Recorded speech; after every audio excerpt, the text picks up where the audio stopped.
A convicted child rapist out on parole slashed his ex-girlfriend and then shoved her onto Manhattan subway tracks in front of her teenage daughters, prosecutors alleged Thursday.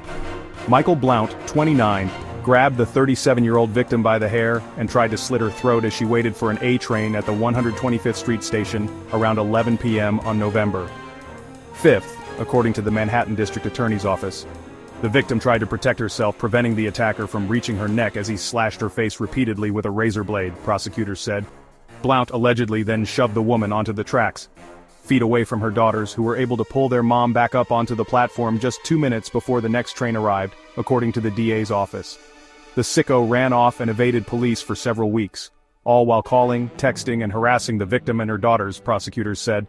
He was finally arrested on December 28 and was indicted Wednesday on attempted murder and other charges. Right before the chilling attack, Blount had pestered his ex-girlfriend and her kids at a Harlem deli. Before the attack, Blount had allegedly pestered his ex-girlfriend and her family at a Harlem deli after repeatedly calling her, according to court documents.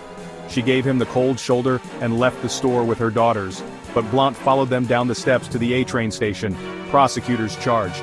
He then returned to the deli and bought a single razor blade, before going back into the subway and trying to kill the victim, the DA's office said.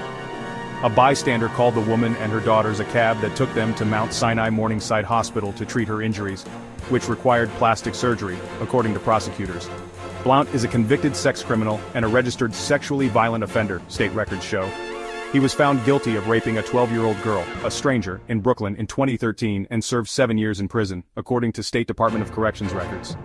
Blount was also charged with robbery and was released in 2020 and on parole until 2025.